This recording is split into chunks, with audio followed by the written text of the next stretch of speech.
La formation, c'est de l'influence et l'influence, c'est du business. Voici donc la bonne formule pour vendre du matériel militaire.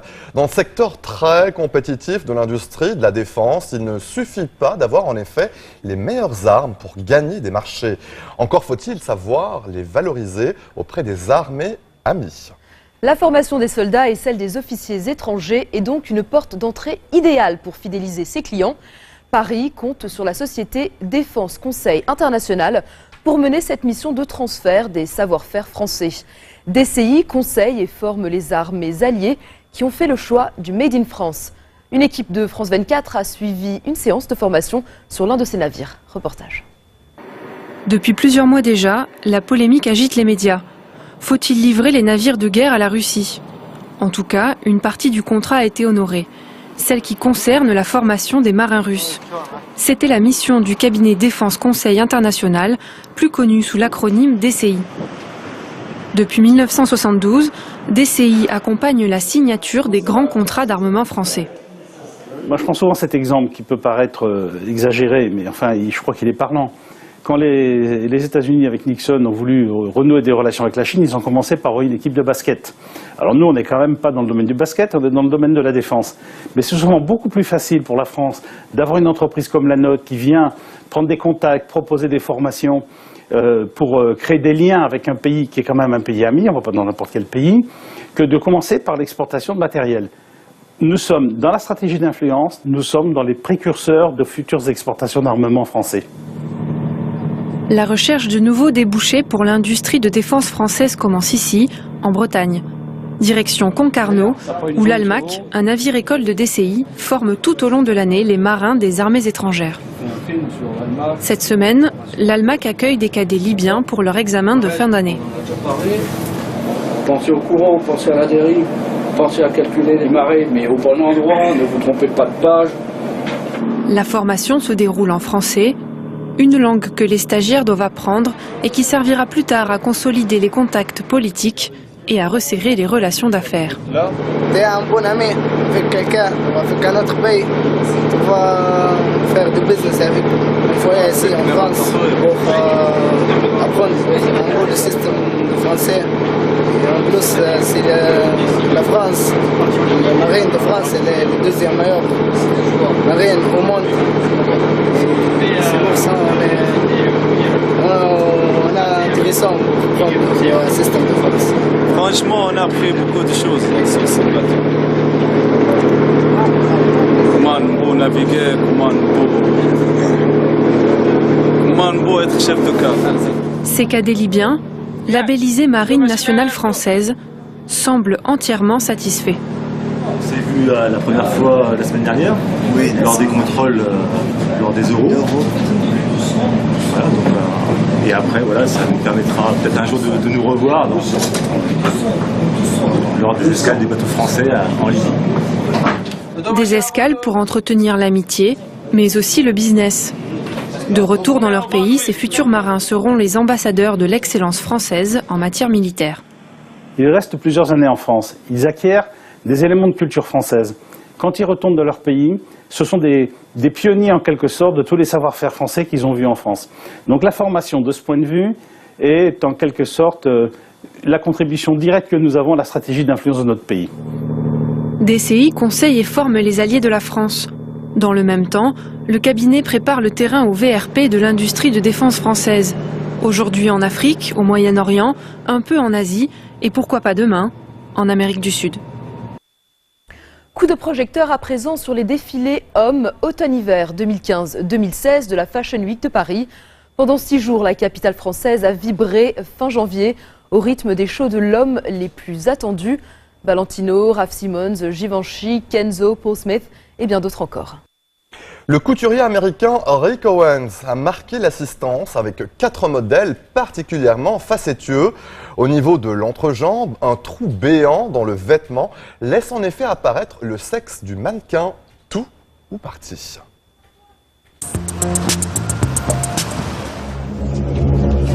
La question était sur toutes les lèvres. Allait-il venir ou pas? Journalistes et acheteurs du monde entier allaient-ils faire le déplacement à Paris après les attentats pour assister aux présentations des collections de mode masculine? La réponse est oui.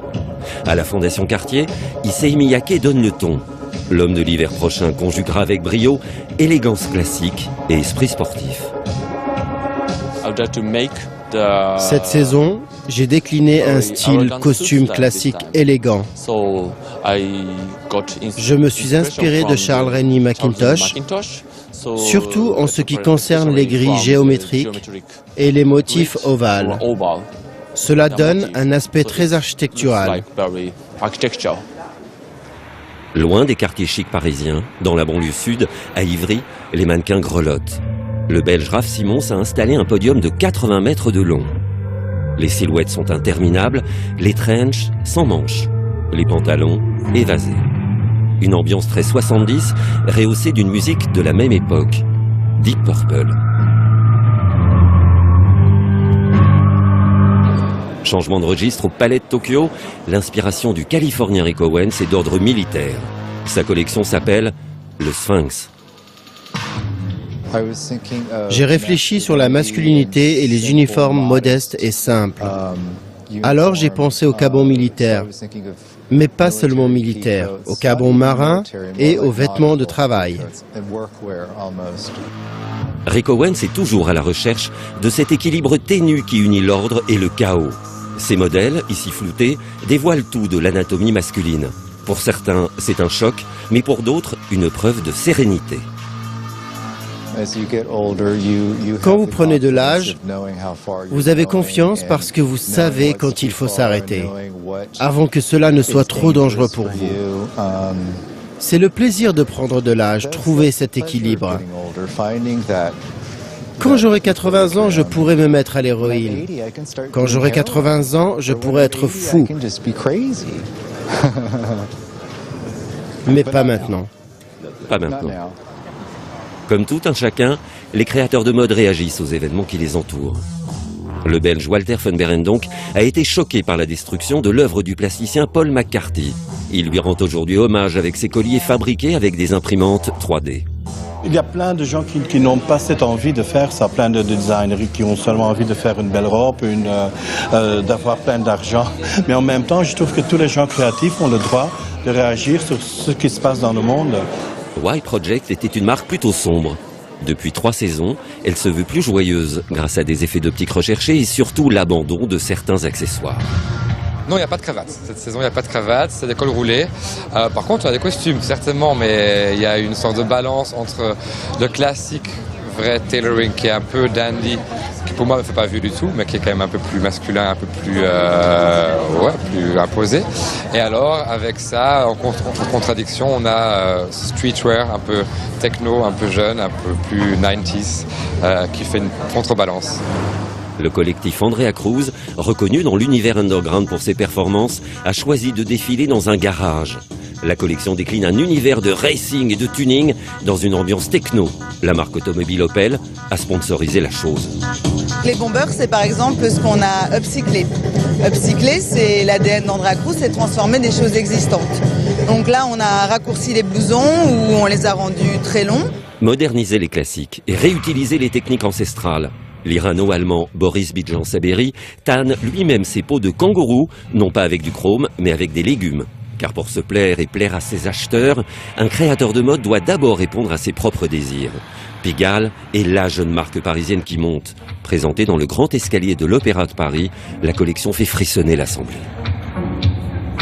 Je suis content si ça donne des émotions, parce que je fais pas que des vêtements, c'est plus une ambiance entre les gens, un mélange de couleurs, d'identité, et que je défends, c'est vraiment un truc communautaire. Et je suis vraiment confortable dans un style qui est un sport luxueux ou un mélange de quelqu'un qui peut aller à l'opéra de notre génération, et je pense qu'il sera habillé dans ce style-là, voilà. Indice, Martin Margiela avait nommé sa griffe Martin Margiela. Puis dans les années 2000, lorsqu'il a vendu, elle est devenue Maison Martin Margiela. Aujourd'hui, alors que John Galliano commence à chapeauter les activités créatrices, la marque s'appelle Maison Margiela. Yohji Yamamoto, lui, n'est pas prêt de vendre ni son nom ni son entreprise. Cette collection faite de cicatrices et de couches superposées rend hommage aux gitans, ceux pour lesquels les frontières n'existent pas.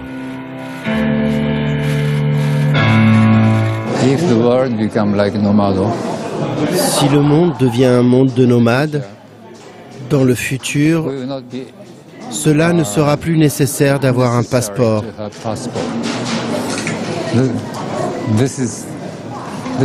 C'est mon rêve. Mais c'est impossible. Je pense que c'est impossible. Mais il faut que nous fassions des efforts avant que tout ne s'écroule. Messieurs, vous savez maintenant ce qu'il vous reste à faire.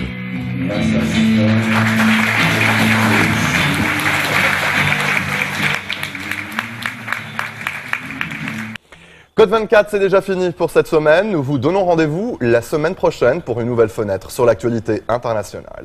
Vous pouvez dès à présent revoir cette émission sur notre site internet. N'hésitez pas à nous envoyer vos commentaires à l'adresse qui s'affiche au bas de votre écran. Excellente suite de programmes sur notre antenne et très bonne soirée. Très bonne soirée.